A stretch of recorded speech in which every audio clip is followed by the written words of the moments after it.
நாம் பழைய ஏற்பாட்டு புஸ்தகத்திலே எரேமியா தீர்க்கதரிசினி எழுதின புலம்பல் நிருபம், பழைய ஏற்பாட்டு புஸ்தகம் புலம்பல் நிருபத்தின் 1ஆம் அதிகாரம் 12வது வசனத்தை வாசிப்போம்.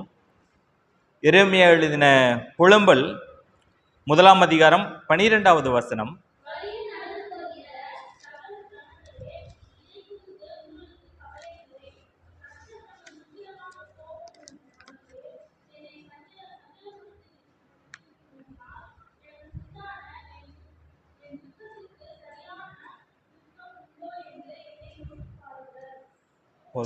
இந்த தினத்தில் உங்களோடு கூட இந்த வசனத்தின் செய்தியை பகிர்ந்து கொள்வதற்காக நான் வந்திருக்கிறேன்.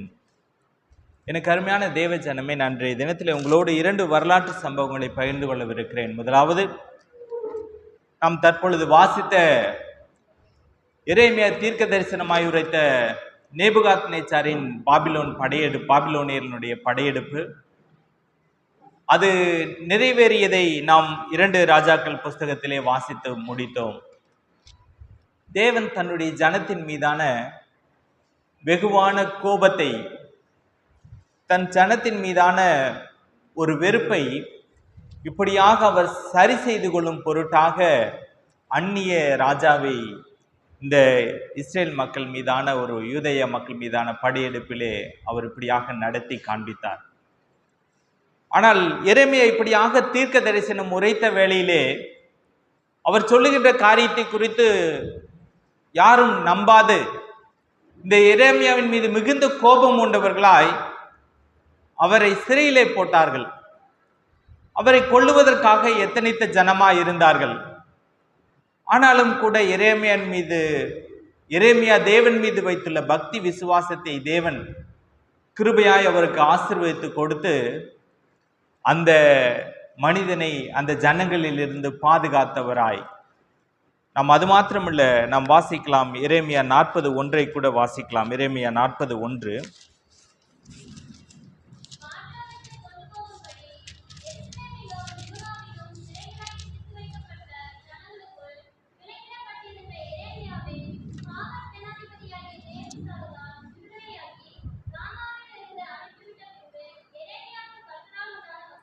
ஆம், எரேமியா இப்படியாக பாபிலோன் தேசத்தார் நம்மை சிறைபிடிக்க உள்ளார்கள் என்று சொன்னது நிறைவேறி, அவர்கள் இஸ்ரேலினுடைய சகல ஜனத்தையும் சிறைபிடித்த, யூதாவுடைய சகல ஜனத்தையும் சிறைபிடித்த வேளையிலே கர்த்தர் எரேமியாவின் மீது கிருபையாயிருந்து அவரை அந்த சிறையிருப்பிலிருந்து விடுவித்து அந்த தேசத்தின், பாபிலோன் தேசத்தின் அதிபதியினிடத்திலிருந்து இவருக்கு விடுதலை கொடுத்து, எரேமியா எங்கு இருந்தாரோ அங்கேயே வாசம் செய்யும்படியாக 70 ஆண்டுகளாக எப்படி இந்த ஜனம் துக்கப்படும் என்பதை அவர் காண மிகுந்த அங்கலாய்ப்பு ஏற்படுகின்றது என்று அவர் கூறுகின்ற வேளையிலும் கூட அதை அவர் கண்டுணராத வண்ணமாய் கூட கிருபையாய் தேவன் அவர் இருந்த இடத்திலேயே அவரை வைத்தார். இப்படியாக எரேமியாவினுடைய விசுவாசத்தை தேவன் ஆசீர்வதித்து அவரை இந்த படையெடுப்பின் மிக இக்கட்டுகளிலிருந்தும், மிகுந்த சோதனைகளிலிருந்தும், மிகுந்த நெருக்கங்களிலிருந்தும் அப்படியாக தேவன் அந்த மனிதரை காப்பாற்றினார். நாம் இப்பொழுது கூட சுதந்திர தேசத்திலே வாழ்ந்து கொண்டிருக்கிறோம். நீங்கள் அடிமை இந்தியாவின் வரலாற்றை நீங்கள் கண்ணோக்கி பார்ப்பீர்கள் என்றால் அது அநேக கருப்பு பக்கங்களை கொண்டிருக்கும். அநேக சமுதாயம், அநேக மக்கள் மிகுந்த வேதனைக்குள்ளாயும் பாதிப்புக்குள்ளாயும் தாக்கப்பட்டும், கொடுமைப்படுத்தப்பட்டும், சித்திரவதை செய்யப்பட்டும் இருக்கிறார்கள்.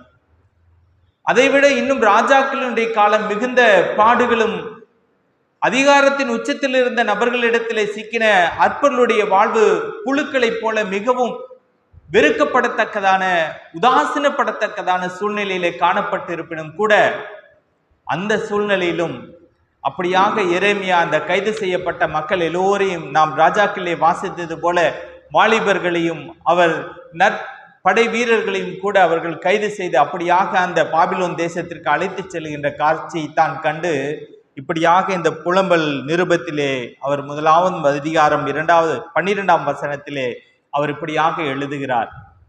என் கண்கள் காண்கின்ற இந்த காட்சிகள் மிகுந்த வேதனை எனக்கு அளிக்கிறது. என்னுடைய வேதனையை சந்திப்பார் ஒருவரும் இல்லாது நான் தாக்கப்படுகிறேன். என்னுடைய மனக்கிலேசமானது இறக்கி வைக்க முடியாத சுமையாய் தாங்கப்படுகின்ற ஒரு காரியமாய் அல்லாது அது சுமக்க முடியாத காரியமாயும் அதை தாங்குவார் ஒருவரும் இல்லாத காரியமாய் இருக்கிறது. இப்படியாக நான் இந்த காட்சியை காண்கிறேனே, என் மனம் மிகவும் பதபதைக்கிறது என்று எரேமியா புலம்புகிறார். நான் காண்கின்ற மக்களை கேளுங்கள், இப்படியாக என் மன குமரலை நான் குமருகிறேன், ஆனாலும் கூட இதற்கு விடுதலை 70 ஆண்டுகளுக்கு பின்பதாக என்று ஆண்டவர் சொல்லி இருக்கிறாரே, அதை நான் காண மாட்டேன். ஆனாலும் கூட கர்த்தர் என்னுடைய ஜனத்திற்கு அந்த விடுதலை கொடுப்பார் என்று அப்படியாக அவர் புலம்புகிறார். அந்த புலம்பலின் வாக்கியங்களை தான் இன்றைய தினத்திலே உங்களோடு கூட நான் பகிர்ந்து கொள்ளவிருக்கிறேன். அவர் இப்படியாக சொல்லுகின்ற வேளையிலும் கூட அவர் அந்த படையெடுப்பிலே மிகவும் காப்பாற்றப்பட்ட ஒரு அற்புதமான ஆசீர்வாதத்தை பெற்ற நபராக இருக்கிறார். அவருக்கு அந்த தேசாதிபதிகளினுடைய அந்த அதிகாரிகளுடைய தண்டனை கிடைக்க பெறவில்லை. அவர் தான் இருந்த இடத்திலிருந்து அந்நிய தேசத்திற்கு அழைத்து செல்லப்படவில்லை சிறைவாசியாக. அவர் தான் இருந்த இடத்திலிருந்து அந்நிய தேசத்தின் கலாச்சாரத்திலே அவர் சிக்குண்டு சீரழிவது போல எப்படி தானியேல் மிகவும் அவர் மரக்கறியை உண்டு கொண்டு வாழ பிரயாசப்பட்டாரோ, அந்த கலாச்சார சூழ்நிலையிலிருந்து நான் காக்கப்பட வேண்டும் என்று அவர் எண்ணினாரோ, அப்படியாக ஒரு சூழல் இல்லாத எரேமியா காக்கப்பட்டிருப்பினும் கூட அவர் தன் ஜனத்தின் மீது வைத்திருந்த அன்பு, தன் ஜனத்தின் மீது வைத்திருந்த பற்றுதல், தன் ஜனத்தை நேசித்த விதமானது அவரை அப்படியாக சொல்ல வைக்கிறது. என் வழியில் நடந்து போகிற சகல ஜனங்களே, இதை குறித்து உங்களுக்கு கவலை இல்லையா? கர்த்தர் தமது உக்கிரமான கோபம் உண்ட நாளிலே என்னை சஞ்சலப்படுத்தினால் எனக்கு உண்டான என் துக்கத்துக்கு சரியான துக்கம் உண்டோ என்று. ஒருவேளை எரேமியாவுடைய புலம்பல் எப்படியாக கூட இருந்திருக்கலாம். எரேமியாவினுடைய காலத்தின் காரியங்களை குறித்து நாம் இன்னும் இந்த சூழ்நிலையினுடைய முழு விவரமான பதிவுகள் நம் கண்முன்பாக எடுத்துரைக்கத்தக்க வாய்ப்புகள் இல்லாமல் இருப்பினும் கூட, நான் 2வது வரலாற்று சம்பவமாக நம் ஆண்டவராகிய இயேசு கிறிஸ்து அவருடைய புலம்பலை தான் உங்களோடு கூட இன்றைய தினத்திலே நான் பகிர்ந்து கொள்ளவிருக்கிறேன்.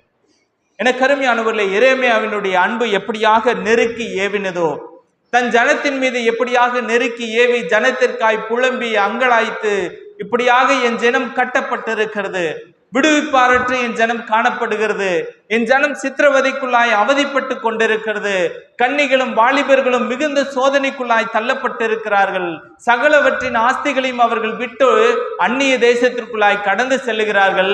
அப்படி கடந்து செல்லுகின்ற என் ஜனம் எவ்வளவு பாடுகளை சந்திக்கும், என் ஜனம் எவ்வளவு கஷ்டங்களை சந்திக்கும். ஏனெனில் எரேமியா நன்கு அறிந்தவர், ஒரு படையெடுப்பின் நிகழ்வு எப்படி இருக்கும், ஒரு அந்நிய ராஜா எப்படியாக நம் இடத்திற்கு வந்தால் நம் இடத்தை எப்படி சுக்கு நூறாக்கி ஒன்றுக்கும் உதவாது பண்ணி போடுவான் என்பதை அவர் அறிந்திருந்தது மாத்திரமல்ல, அவர் கண்கூடாகவும் அந்த படையெடுப்பின் நிகழ்வை கண்டிருக்கிறார். இப்படியான வேதனையை தன் இருதயங்களில் வைத்தவராய்த்தான் என் வேதனைக்கு மிஞ்சின வேதனை உண்டோ என்று அவர் சொல்லுகின்ற வேளையிலும் கூட, எனக்கு அருமையானவர்களே, உங்களுடைய வாழ்க்கையிலும் கூட அநேக நேரங்களிலே நீங்கள் காலையில் எழுந்து செய்தித்தாளை, ஒருவேளை இன்றைய தினத்திற்கு முன்பதாக, இந்த கலாச்சாரத்திற்கு முன்பதாக செய்தித்தாள் கலாச்சாரம் இருக்கின்ற வேளையிலே நீங்கள் காலையிலே எழுந்து செய்தித்தாளை ஒருவேளை வாசிப்பீர்கள் என்றால், எங்கோ ஒரு குடும்பத்தின் ஒரு குடும்ப தலைவர் கொலை செய்யப்பட்டிருக்கலாம்.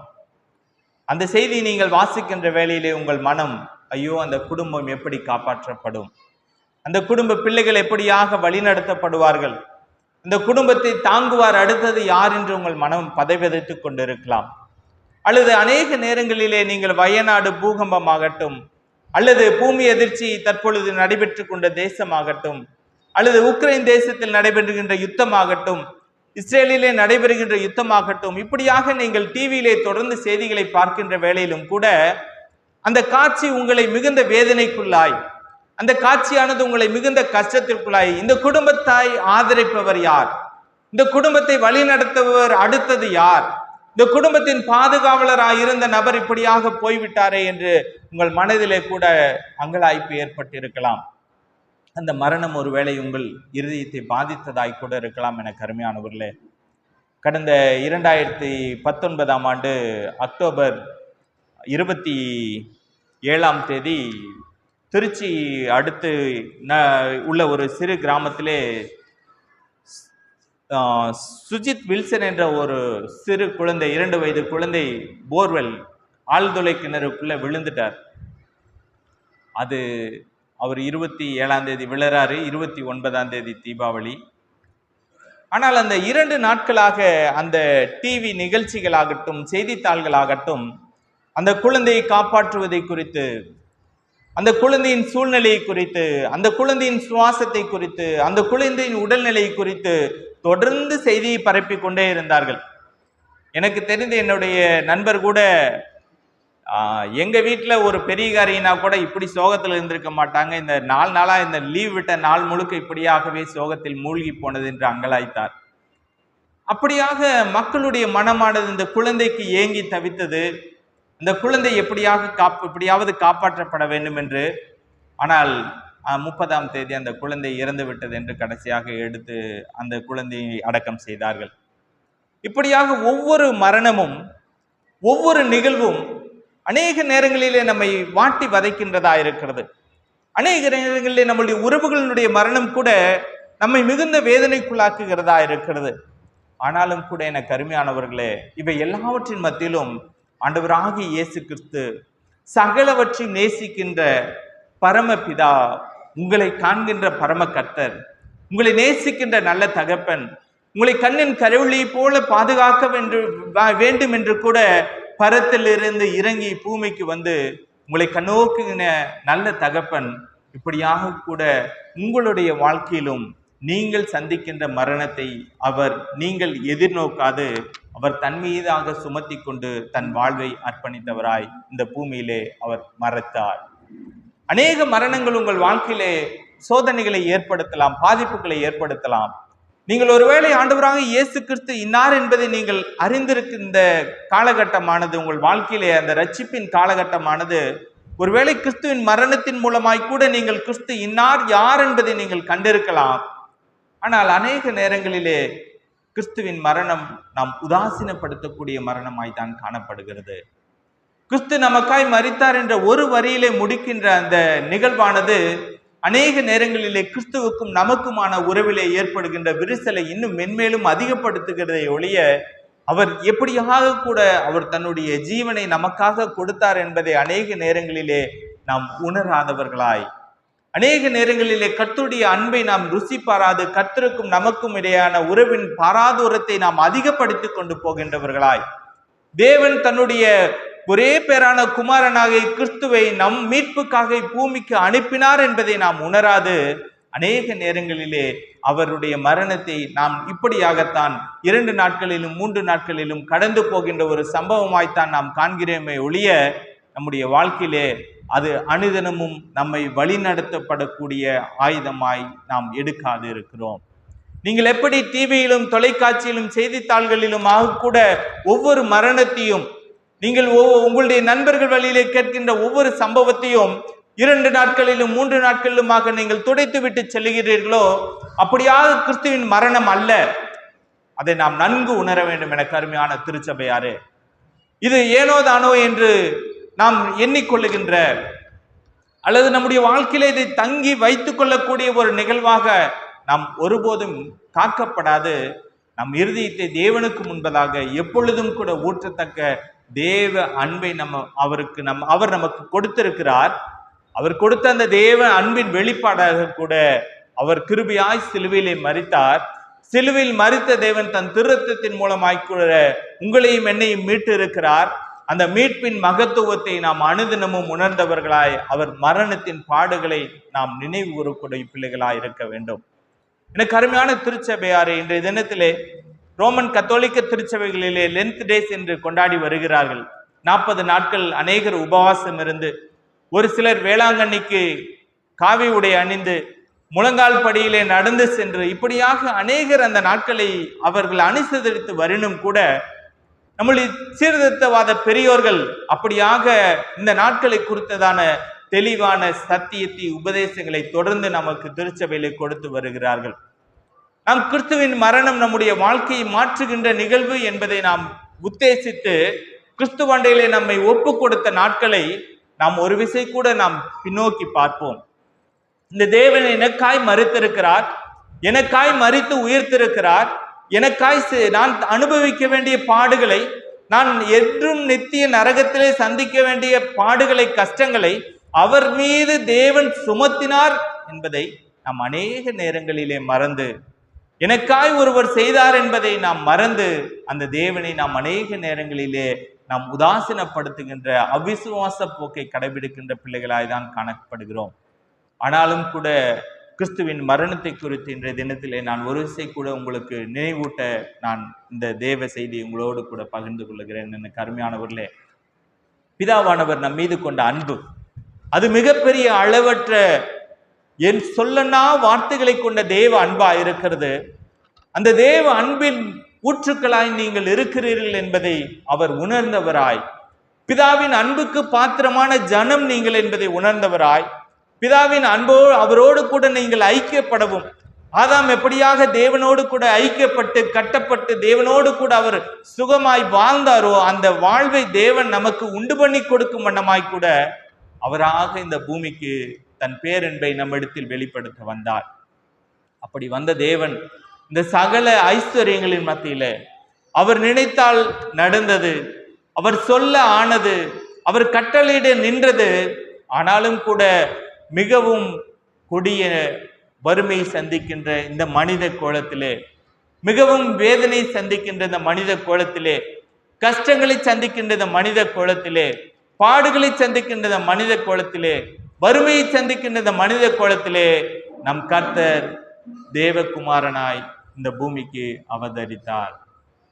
அப்படி அவதரித்த தேவன் மிகவும் தன்னுடைய அன்பு நிமித்தமாய் கூட, உங்கள் மீது கொண்டிருக்கின்ற இரக்கத்து நிமித்தமாய் கூட அவர் அவதரித்து இந்த பூமியிலே வாழ்ந்து, அப்படியாக கூட அவர் பரத்திற்கு ஏறுவதற்காக பிதாவினுடைய கட்டளை நிறைவேற்றும் வண்ணமாய் கூட அவர் கல்வாரி சிலுவை எதிர்நோக்கி தன்னுடைய 3.5 ஆண்டு கால ஊழியத்தை அப்படியாக நடத்தி இறுதியாக சிலுவை மரணத்தை அவர் சந்திக்கிறார். அவர் சந்திக்கின்ற வேளையிலே என கருமையானவர்களே, அவர் கெத்செமனேயிலே இப்படியாக ஜெபித்து தன்னுடைய இரத்தமானது வியர்வையாய் சிந்தத்தக்க வண்ணமாய் கூட கடுமையான வியாகுலப்பட்டு ஜெபித்து தன்னை ஆயத்தப்படுத்துகிறார். அப்படி அவர் ஆயத்தப்படுத்தி தன்னை பிதாவினிடத்தில் ஒப்பு கொடுத்து முழுவதுமாக அந்த சிலுவை மரணத்தை அவர் எதிர்நோக்குகின்ற வேளையிலே கூட அவரை சுற்றி அநேகர் இருந்தார்கள், அவருக்கு ஆதரவாய் அநேகர் இருந்தார்கள், அவருக்கு உறவாய் அநேகர் இருந்தார்கள், அவரை கண்ணோக்கின ஜனம் அநேகமாய் இருந்தது, அவருடைய அற்புதங்களை ருசித்த ஜனம் அநேகமாய் இருந்தது, அவருடைய அதிசயங்களை கண்டு அவரை போற்றி புகழ்ந்த ஜனம் அநேகமாய் இருந்தது. ஓசன்னா பாடுவோம் என்று ஓசன்னா துதிகளோடு கூட அவரை கழுதை குட்டியின் மீது அமர்த்தி அவரை ஆரவாரத்தோடு கூட அழைத்து வந்த ஜனம் அநேகமாய் இருந்தது. ஆனாலும் கூட பரமபிதா அவரை மிகவும் கொடூரமான நிலையிலே, எல்லோரும் விளக்கப்பட்ட சூழ்நிலையிலே பிலாத்துவுக்கு முன்பதாக நிறுத்தினார். எனக்கு அருமையானவர்களே, அந்த தேவன் எல்லாவற்றின் மத்தியிலும் தன்னுடைய பரம ராஜ்யத்திலே சேராபின்களும் கேருபின்களும் தன்னை துதித்து போற்றி புகழ்ந்து பாடி பரிசுத்தர் பரிசுத்தர் என்று போற்றி கொண்டிருக்கின்ற அந்த பரம தகப்பன் இங்கு அனாதையாக பிலாத்தின் முன்பதாக நின்று கொண்டிருக்கிறார். தனக்கென்று பேசுவதற்கோ தனக்கென்று வாதிடுவதற்கோ ஒருவரும் இல்லாது பிரதான ஆசாரியன் சொல்லுகிறான், நீ தேவ தூசணம் செய்தாய் என்று. தேவன் சொல்லுகிறார், நீ தேவகுமாரனா என்று பிரதான ஆசாரியன் கேட்கிறான். ஆம், அப்படியே என்று இயேசு சொல்லுகிறார். அதற்கு அந்த தேவனை பார்த்து பிரதான ஆசாரியன் சொல்லுகிறான், நீ தேவ தூசணம் செய்தாய் என்று. தேவனுக்கே வந்த நிலை இப்படித்தான் பூமியிலே, தேவகுமாரனுக்கு வந்த நிலை இந்த பூமியிலே அவரை தேவ தூசணம் சொன்னான் என்று அவர்கள் சொல்லி அவரை தொடர்ந்து ஆக்கினைக்குள்ளாக்குகிறார்கள். அவர் இப்படியாக என் ஜனம் இப்படியாக என்னை கண்டது என்று அவர் சந்தோஷப்பட்டு, என் ஜனம் இப்படியாக என்னுடைய செய்தியை கேட்டது என்று சந்தோஷப்பட்டு, என்னுடைய ஊழியத்தின் மகிமையை என் ஜனம் கண்டது என்று சந்தோஷப்பட்டு அவர் தன்னை முற்றுமாக அந்த மக்களிடத்திலே, தன்னை கொலை செய்ய ஆயத்தமாயுள்ள மக்களிடத்திலே, தன்னை மிகவும் மூர்க்கமாய் தாக்க ஆயத்தமாயுள்ள மக்களிடத்திலே, தன்னை சாட்டையால் அடித்து தன்னுடைய சதையை கிழித்து ரத்தத்தை சிந்த துடித்து கொண்டிருந்த அந்த மக்களிடத்திலே தன்னுடைய தன்னுடைய ஆடையை பிரித்து கிழித்து தன்னை நிர்வாணப்படுத்த ஆயத்தமுள்ள அந்த மக்களிடத்திலே தேவன் தன்னை ஒப்பு கொடுத்தார். அந்த தேவன் தன்னுடைய பிதாவினால் தெரிந்து கொள்ளப்பட்ட தேவ ஜனமாகிய உங்களையும் என்னையும் மீட்டெடுக்கும் பொருளாக பிதாவினால் தெரிந்து கொள்ளப்பட்ட தேவ ஜனமாகிய நீங்கள் காக்கப்பட வேண்டும் என்பதற்காக. பிதாவின் கோபம் ஒருவேளை உங்கள் மேல் இறங்கும் என்றால் நீங்கள் பொசுங்கி போவீர்கள் என்பதை உணர்ந்து பிதாவின் கோபத்தின் தடுப்பு சுவராக, பிதாவின் கோபத்தினுடைய அடைப்பாக நம் பிதாவாகிய கர்த்தர் தன்னுடைய நேசகுமாரனை இப்படியான சூழ்நிலைக்கு தள்ளுகிறார். அந்த சூழ்நிலையிலே தான் இப்படியாக எரேமியா புலம்பினதை காட்டிலும் ஆண்டவராகிய இயேசு கிறிஸ்து தன்னுடைய புலம்பலை இப்படியாக சொல்லுகிறார். அவர் எரேமியா சொல்லுகிறார், கர்த்தர் தமது உக்கிரமான கோபம் உண்ட நாளிலே என்னை சமாதானப்படுத்தினால் எனக்கு உண்டானது என் துக்கத்துக்கு சரியான துக்கம் உண்டோ என்று என்னை நோக்கி பாருங்கள் என்று அந்த எரேமியாவினுடைய புலம்பலை காட்டிலும் நம் ஆண்டவராகிய இயேசு கிறிஸ்து கல்வாரியிலே சுமந்த பாடுகள் அநேகம். நீங்கள் ஒவ்வொருவரும் சந்திக்கின்ற நரக ஆக்கினை, நீங்கள் நித்திய நரக ஆக்கினை சந்திக்க வேண்டிய மக்களாய் இருக்கிறீர்கள். ஆனால் ஒவ்வொருவருடைய நித்திய ஆக்கினையும் ஆண்டவராகிய இயேசு கிறிஸ்து தன்னுடைய சிலுவை மரணத்திலே சுமந்தார். பிதாவினால் காண முடியாத காட்சியாய் இருக்கிறது. 3 மணி நேரம் அப்படியாக இருள் சூழ்ந்து காணப்படுகிறது. அப்படியாக இருள் சூழ்ந்த வேளையிலும் கூட ஆண்டவராகிய இயேசு கிறிஸ்து அப்படியாக பிதாவின் இடத்திலே கேட்கிறார், தேவனே நீர் என்னை கைவிட்டீர், ஏன் என்னை கைவிட்டீர் என்று. அந்த தேவன் இப்படியாக தன்னுடைய பாடுகளை எடுத்து சொல்லுவதற்கு வழி இல்லாது தன்னுடைய புலம்பலை புலம்புகின்ற வேளையிலும் கூட அவரை சுற்றி இருக்கின்ற மக்கள் அவரை ஏளனைப்படுத்தின ஜனமாய்தான் காணப்பட்டார்கள். அந்த தேவனுடைய அன்பு கட்டப்பட்ட அன்பு மாத்திரமல்ல, அது ஆசிர்வதிக்கப்பட்ட அன்பு மாத்திரமல்ல, அந்த தேவ அன்பு நம்மை நெருக்கி ஏவுகின்ற அன்பு மாத்திரமல்ல, அது நம்மை பிதாவினிடத்தில் வழிநடத்துகின்ற அன்பு என்பதை அவர் நம்மிடத்தில் காண்பிக்கும் வண்ணமாய் கூட பிதாவினுடைய சித்தத்தை எப்படி அவர் முழுமையாக நிறைவேற்றினாரோ அப்படியாக நாமும் நம் வாழ்க்கையிலே பிதாவினுடைய சித்தத்தை நிறைவேற்றத்தக்க வண்ணமாய் கூட அவர் திட்டமும் தெளிவுமான பாதையை நமக்கு வகுத்து சென்று கல்வாரியிலே தன்னுடைய மரணத்தை இப்படியாக கூட அவர் நிறைவேற்றி முடித்தார். எனக்கு அருமையானவர்களே, அந்த தேவ அன்பு முற்றுமாய் கூட வழிநடத்துகின்ற நம்முடைய பாதையை செவைப்படுத்துகின்ற அன்பாய் இருக்கிறது.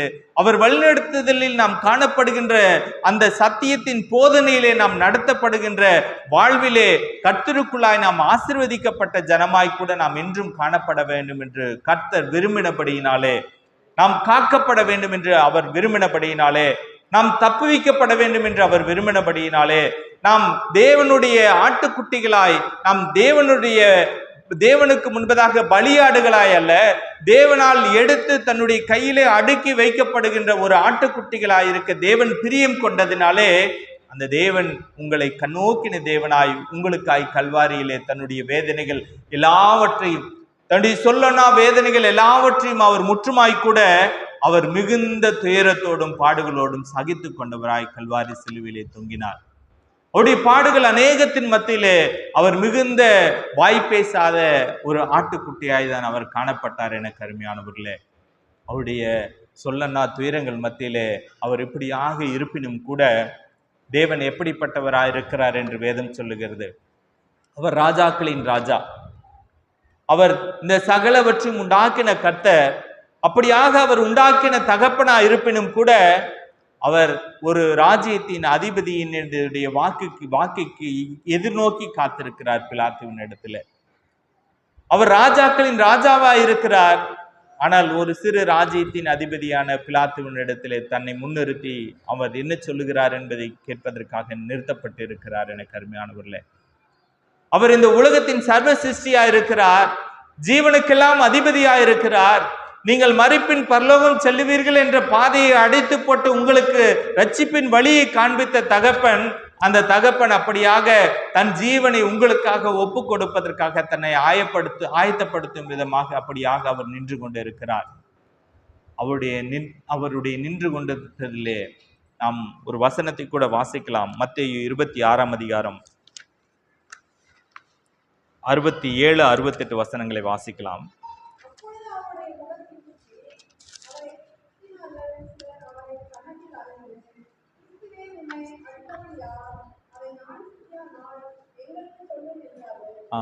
அவர் நின்று கொண்டிருக்கின்ற நிலையிலும் கூட, அவர் மிகுந்த பாடுகளுக்குள்ளாய் தன்னை ஆயத்தப்படுத்துகின்ற வேளையிலும் கூட அவருடைய முகத்திலே அந்த ஜனங்கள் துப்பி அவரை குட்டினவர்கள் யார் என்று கண்டுபிடியுங்கள் என்று சொல்லி அவரை உதாசீனப்படுத்தி ஏளனப்படுத்தி அவரை கன்னத்தில்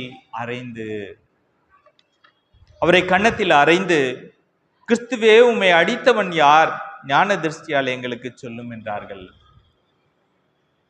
பரம ஞானத்தை கொண்டிருக்கின்ற பரம கர்த்தர், சகல ஞானத்தின் படியாய்க்கூட இந்த உலகத்தை ஆளுகின்ற தகப்பன் இப்படியாக அந்த ஜனத்தின் மத்தியிலே கேலி பொருளாய் நிறுத்தப்பட்டார். எனக்கு அருமையானவர்களே, அவர் ஏதோ தன்னுடைய சகல ராஜ்யத்தின் தேவனாயிருந்து அவர் தன்னுடைய ராஜ்யத்தை இந்த பூமியிலே பிலாத்துவுக்கு எதிராக கட்ட வரவில்லை. அவர் பரத்திலே தன்னுடைய ராஜ்யத்தை கட்டுவதற்காக வந்தார் என்று சொல்லியும் கூட அவர் இப்படியாக நிறுத்தப்பட்டார். அவர் உதாசீனப்படுத்தப்பட்டார். அவர் முகத்திலே காரி துப்பினார்கள். ஆனாலும் கூட அந்த பரம தகப்பன் தேவகுமாரன் தன்னை முழுவதுமாய் கூட தேவனுடைய சித்தத்திற்கென்று ஒப்பு கொடுத்து தன்னை தேவ திட்டத்தின் வண்ணமாய் கூட வழிநடத்த அந்த ஜனத்தின் சகல கொடுமைகளையும் சகித்தவராய் அவ்விடத்திலே நிற்கிறார்.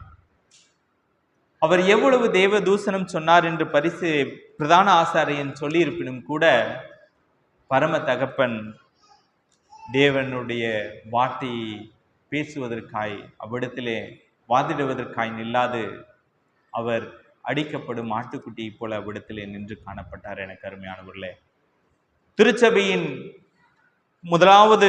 திருச்சபையின் அஸ்திபாரமாக கூட பேதுருவை, திருச்சபையின் அஸ்திபாரமான கிறிஸ்து பேதுருவை இப்படியாக கூட பேதுரு உன் கல்லின் மேலின் திருச்சபையை கட்டுவேன் என்று சொன்ன தகப்பன், அந்த பேதுரும் கூட அந்த காட்சியை கண்டு கொண்டிருந்த நபர் பிரச்சனை கூட கூட கூட அப்படியாக விலகி செல்கிறார். அவரை சூழ்ந்திருந்த ஜனம், அவர் மூலமாய் கூட அற்புதங்களை சந்தித்த ஜனம், அவர் மூலமாய் கூட அதிசயங்களை கண்ட ஜனம், அவர் அநேகரை பார்வையடை செய்தார், அதை கண்ட ஜனம், அநேகரை நடக்க வைத்தார், அதை கண்ட ஜனம், அநேகரை அவர் ஆற்றி தேற்றினார், அந்த ஜனம், ஏழைகளை தன்னோடு கூட அரவணைத்தார், அந்த ஜனம் அந்த இடத்திலே இல்லை. எனக்கு அருமையானவர்களே, தன்னுடைய உறவுகள் எல்லாம் கைவிடப்பட்ட நிலையிலும் கூட ஒரு சில நேரங்களிலே நீங்கள் இருந்திருக்கலாம். உங்களுடைய நிலையை குறித்து நீங்கள் ஒரு விஷயம் கூட சிந்தித்து பாருங்கள். அது மிகவும் கடினமான சூழலாய் உங்களுக்கு காணப்பட்டிருக்கும். ஆனால் தேவன் அந்த சூழ்நிலைக்குள்ளாயும் தள்ளப்பட்டு அப்படியாக தன்னுடைய பாடுகளை எதிர்நோக்கி ஆயத்தப்பட்டவராக இருக்கிறார். அந்த ஆயத்தத்தின் மத்தியிலே கிறிஸ்துவானவர் தன்னை முழுவதுமாய் கூட தேவனுக்கு முன்பதாக ஒப்பு கொடுத்து, தேவன் தன்னுடைய வல்லமையான தன்னுடைய ஆளுகையின் கீழாய் கூட தன்னை அடித்து நொறுக்குவதற்காக, தேவனுக்கு பலியாடாக தன்னை ஒப்பு கொடுப்பதற்காக அவர் அப்படியாக தன்னை ஒப்பு கொடுத்த வேளையிலும் கூட அவர் தொடர்ந்து அந்த சித்திரவதைகளையும் அந்த பாடுகளையும் அனுபவித்தவராய், அவருடைய சதைகள் பீத்து போடப்பட்டு தொங்கின சதைகள் மத்தியிலே வடிகின்ற குருதியை அநேகர் கண்டு ரசித்தவர்களாயிருந்த நேரத்திலும் கூட அவர் எல்லா வேதனைகள் மத்தியிலும் அவர் அதை தாங்கினவராய் அந்த கல்வாரி சிலுவையிலே தொங்கினார். அவருடைய கைகள் சிலுவையிலே அடிக்கப்பட்டு, கால்கள் அடிக்கப்பட்டு, நிர்வாணமாக்கப்பட்டு, சகலவற்றின் ராஜ்யங்களின் தகப்பன், அவரிடத்தில் இல்லாத பொன் இல்லை, பொருள் இல்லை, அவரிடத்தில் இல்லாத சொத்துக்கள் இல்லை, அவரிடத்தில் இல்லாத ஐஸ்வர்யங்கள் இல்லை. ஆனால் இங்கு பரம தகப்பன் உங்களுக்காகவும் எனக்காகவும் நிர்வாணமாய் கூட அவர் சிலுவையிலே தொங்கிக் கொண்டிருந்தார். எனக்கு அருமையானவர்களே, இந்த அர்ப்பணிப்பு தேவனிடத்தில் எப்படியாக கூட பிதாவுக்கு முன்பதாக அவர் முழுவதுமாய் கூட தன்னை அர்ப்பணித்து காணப்பட்டாரோ, பிதாவுக்கு முன்பதாக தன்னை முழுவதுமாய் கூட அவர் அர்ப்பணித்து இந்த சிலுவையின் காட்சிகளை அவர் ஒரு விசை கூட தன்னுடைய வாழ்க்கையிலே அவர் முழுவதுமாய் அனுபவித்து முடித்து முற்றுமாய் கூட நிறைவேற்றும் வண்ணம் என்ன என்பதை அவர் தெரிந்திருந்தும் கூட அதனுடைய அத்தனை வேதனைகளையும் அவர் சகித்தவராய் தேவனுக்கு முன்பாக தன்னை தாழ்த்தினார். எனக்கு அருமையானவர்களே, இந்த வேதனை நாம் முன்பு வாசித்த எரேமியாவின் புலம்பலின் வேதனையை காட்டிலும் மிகுந்த வேதனைக்குள்ளான ஒரு நிகழ்வுதான். இந்த வேதனை மிகுந்த பாடுகளுக்குள்ளான ஒரு நிகழ்வுதான். இந்த வேதனை மிகுந்த கஷ்டங்களுக்குள்ளான ஒரு நிகழ்வுதான். ஆனால் இதை அநேக நேரங்களிலே நம்முடைய வாழ்க்கையிலே நாம் உதாசீனப்படுத்தி, கிறிஸ்துவின் மரணம், கிறிஸ்துவினுடைய பாடுகள் என்ற நம்முடைய வாழ்க்கையிலே நாம் கேட்டு அதை பாராதூரமாக்கி நம்முடைய வாழ்வை நாம் அநேக நேரங்களிலே கர்த்தருக்கென்று ஒப்புக்கூடாது தேவனுடைய அன்பை விட்டு விலகின ஜனமாய், தேவனுடைய அன்பில் நாம் தெளித்திராது, அவர் நம் மனவாளா இருக்கிறார் என்பதை நாம் விசுவாசியாது, அவரே என் மணவாளன் என்ற நம்பிக்கையோடு கூட அவருக்குள்ளாய் நாம் கடந்து செல்லாது அவருடைய ஜீவ புஸ்தகத்தில் எழுதப்பட்ட ஜனம் என்பதை கூட நாம் உணராது அநேக நேரங்களிலே அவருடைய பாதையிலிருந்து விலகி விலகி செல்கிறோம். எனக்கு அருமையான ஜனமே, உங்களுடைய வாழ்வு கர்த்தருக்கு முன்பதாக எப்படி அழைக்கப்பட்டு இருந்தது என்பதை ஒரு விசை கூட நீங்கள் பாருங்கள். நீங்கள் கிறிஸ்துவின் மரணத்தை நீங்கள் கண்ணோக்கி, கிறிஸ்துவின் பாடுகளை கண்ணோக்கி, கிறிஸ்துவின் மரணத்து நிமித்தமாய் கூட நீங்கள் உந்தப்பட்டு, கிறிஸ்துவனுடைய திருத்தத்தின் மூலம் எனக்காய் சிந்தப்பட்ட இரத்தத்தின் மூலமாய் கூட கழுவப்பட்டேன் என்ற சத்திய விசுவாசத்தின் அடிப்படையிலே நீங்கள் திருச்சபைக்குள்ளாய் வந்து நீங்கள் அமர்ந்திருக்கிறீர்கள். ஆனால் எவ்வளவு நேரங்கள் அந்த அன்பை குறித்து நாம் உணர்ந்தவர்களாயிருக்கிறோம்? எவ்வளவு நேரங்கள் அந்த அன்பு நிமித்தமாய் கூட நாம் ஆரோசிக்கப்பட்டு நாம் அந்த அன்பை ருசி பார்த்து அந்த அன்பை பொழிந்த பரம பிதாவின் இடத்திலே நாம் நெருங்கி உறவாடுகின்றவர்களாயிருக்கிறோம்? அல்லது அநேக நேரங்களிலே அவருக்கு முன்பதாக போலியான ஒரு நடக்கையை வாழ்க்கையை கொண்டிருந்து அவரை விட்டு தூரச் செல்கின்ற ஜனமா இருக்கிறோமா? நீங்கள் உங்கள் இருதயங்களை கட்டுகின்ற தேவனிடத்திலே உங்களை ஒப்புக்கூடாத பட்சத்திலே அவருடைய இந்த சிலுவை மரணமானது எப்பொழுதும் உங்களுக்கு பாராதோரமான ஒரு காரியமாய்தான் காணப்படும். உங்கள் வாழ்க்கையில் அது எட்டாக்கனியாய்த்தான் போய் சேருமே ஒழிய அந்த சிலுவையின் பாடுகளை நீங்கள் உணராது உங்கள் வாழ்க்கையை நீங்கள் ஒருபோதும் கிறிஸ்துவின் பாதையிலே கட்டப்படுகின்ற ஒரு நற்சாட்சியுள்ள வாழ்க்கையாய் ஒருபோதும் அமைந்து விடாது என்று வேதம் சொல்லுகிறது. எனக்கு அருமையானவர்களே, அந்த பாடுகள் இப்படியாக கூட கிறிஸ்து தன்னுடைய வாழ்க்கையிலே சந்தித்த வேதனைகளையும் பாடுகளையும் நாம் இவ்வனமாய் கூட நாம் கண்டிருக்கிறோம். நம்முடைய வாழ்க்கையிலே கிறிஸ்து எப்படியாக செயல்படுகிறார்? அவர் 2000 ஆண்டுகளுக்கு முன்பதாக தன்னுடைய பாடுகளை இப்படியாக நிறைவேற்றி பரத்திற்கு சென்ற தகப்பன், 2000 ஆண்டுகளுக்கு முன்பதாக நம்முடைய பாடுகளுக்காய், நம்முடைய நித்திய ஆக்கினையின் நித்திய நரகத்தின் மரணத்திற்காய் அவர் அடித்து நொறுக்கப்பட்ட தகப்பன், அவர் கல்வாரியிலே தொங்குகின்ற வேளையிலே பரமபிதா அவரை கண்டுகொள்ளாது சகித்த தருணத்தின் அவரை கண்ட தகப்பன். நீங்கள் பிறந்தது முதல் இறப்பு வரை தேவனுடைய பூரண ஆளுகைக்குள்ளாய் நீங்கள் இருக்கிறீர்கள். ஆனால் நம் ஆண்டவரோ அந்த மரண தருவாயிலே கைவிடப்பட்ட நிலையிலே காணப்பட்டார். எனக்கு அருமையானவர்களே, நீங்கள் ஒருவேளை உங்கள் இருதயங்களிலே எண்ணிக்கொண்டிருக்கலாம், உங்களுக்கு தெரிந்த ஒரு நபர், ஒருவேளை நீங்கள் வரலாற்றிலே படித்த ஒரு சம்பவமானது கிறிஸ்துவின் மரணத்தை காட்டிலும் மேலானதா இருக்குமோ என்று நீங்கள் ஒருவேளை உங்கள் மனதிலே எண்ணிக்கொண்டிருக்கலாம். ஆனாலும் கூட அந்த தேவனுடைய கைவிடுதலை சந்தித்த நிகழ்வை தவிர வேறொன்றும் பெரிதான மரணம் இல்லை. கிறிஸ்துவின் மரணம் மாத்திரமே பூமியில் பெரிதான ஒரு நிகழ்வு.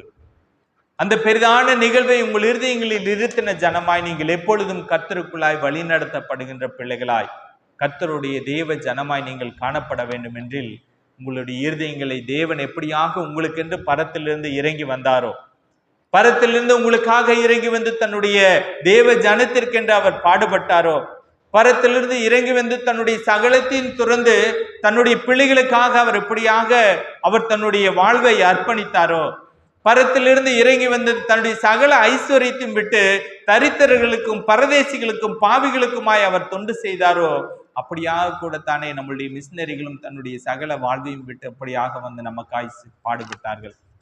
அப்படியாக தானே தன்னுடைய தேவ ஜன அநேக மக்கள் தங்களுடைய சுகபோகத்தை விட்டு தேவ வசனத்தை தாங்கி வந்து உங்களிடத்தில் நின்றார்கள். அப்படியாகத்தானே அநேக தேவ பிள்ளைகள் தேவ வசனத்திற்காய் தன்னுடைய வாழ்வை அர்ப்பணித்து அநேக ஆதரவற்றவர்களையும் திக்கற்றவர்களையும் தேற்றுவார் இல்லாது தவிக்கின்ற மக்களையும் எதிர்நோக்கி போனார்கள். உங்களுடைய வாழ்க்கையிலே நீங்கள் எதை எதிர்நோக்கி வைத்திருக்கிறீர்கள்? எனக்கு அருமையானவர்களே, இந்த தேவ அன்பை நான் ருசித்திருக்கிறேன், சிலுவையின் மரணமே என் வெளிச்சம், சிலுவையின் மரணம் என்னுடைய வாழ்வின் விடியல் என்று நீங்கள் எண்ணி காத்திருக்கிறீர்கள் என்றால் அந்த சிலுவையின் சத்தியமானது இப்படியாகத்தானே சொல்லுகிறது, உங்கள் அன்பு எங்கே போனது? உங்கள் அன்பு என்னை விட்டு எங்கே தூரமாய் போனது? நீங்கள் என்னை நேசிக்கிறீர்கள் என்றால், நீங்கள் என் மீது அன்பு செலுத்துகிறீர்கள் என்றால், நீங்கள் உங்கள் கணவரை நேசிக்கிறீர்கள் என்றால் அவருக்கான பணிவிடையை அவருக்கான தேவையை நீங்கள் செய்கிறீர்கள் அல்லவா? நீங்கள் உங்கள் மனைவியை நேசிக்கிறீர்கள் என்றால் அவருடைய காரியங்களை நீங்கள் கண்ணோக்குகிறீர்கள் அல்லவா? அவருடைய இயலாமையின் மத்தியிலே அவர்களுடைய ஆறுதலாய் நீங்கள் தாங்கி நிற்கிறீர்கள் அல்லவா?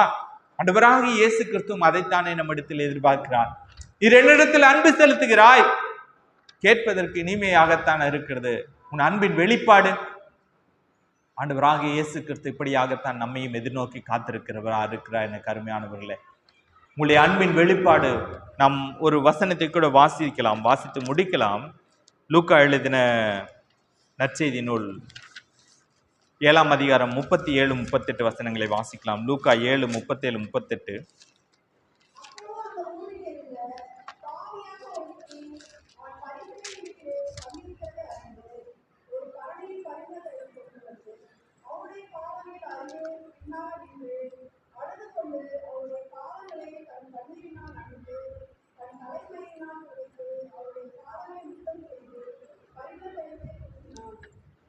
ஆம், அந்த ஸ்திரீயினுடைய அன்பு மிக பெரியதாய் இருந்தது.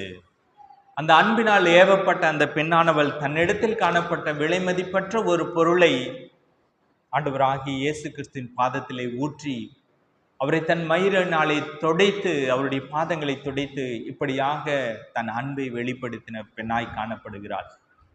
நம்முடைய வாழ்க்கையிலே இப்படியாக தேவனுடைய அன்பு எங்கெல்லாம் வெளிப்படுகிறது? நம்முடைய வாழ்க்கையிலே நம்முடைய அன்பு வெளிப்படுகிறதா என்பதை முதலாவது நாம் சீர்தூக்கி பார்க்க வேண்டும். என கருமையானவர்களே, நாம் கிறிஸ்துவர்கள் என்று சொல்லிக் கொள்ளுகின்ற அநேக நேரங்களிலே நம்முடைய செயல்பாடுகள் கிறிஸ்து நமக்காய் செய்ததை காட்டிலும் மிகுந்தது வேறொன்றும் இல்லை என்ற விசுவாசத்தோடு கூட நாம் எப்படி நாம் அன்பை வெளிப்படுத்துகின்றவர்களா இருக்கிறோம்? தேவ அன்பு நம்மை கட்டி ஏவ, தேவ அன்பு நம்மை முற்றுமாய் கூட இறுக்கி தள்ள, தேவ அன்பு முற்றுமாய் கூட அவருடைய பாதையிலே நாம் திறம்பட ஓடி எளியோரை ஆதரிக்கவும், ஆதரவற்றோரை நாம் கண்ணோக்கவும், வறியோரை நாம் ஆதரவுக்குள்ளாய் நடத்தவும், சத்தியம் தெரியாத நபர்களை கிறிஸ்துவுக்குள்ளாய் வழிநடத்தவுமாக நம் அன்பை தேவனுக்கு முன்பதாக நாம் கட்டமைப்போம். இந்த தேவன் தாமே உங்களுடைய வாழ்வின் பிரகாசமாய் செயல்படுகிறது போல பார்வையற்ற, வேத வசனமற்ற, வெளிச்சமற்ற அநேக ஜனத்திற்கு முன்பதாக உங்களுக்காய் தாங்கி வந்த தேவ ஜனத்தை போல நீங்களும் ஒருவருக்காய் தேவ அன்பை செலுத்தி, நீங்கள் தேவ அன்பை தாங்கி செல்கின்ற பிள்ளைகளாய் கர்த்தருக்கு முன்பதாக என்றும் காணப்படுவீர்களாக. தேவன் தாமே உங்களை ஆசீர்வதிப்பாராக. ஆமென்.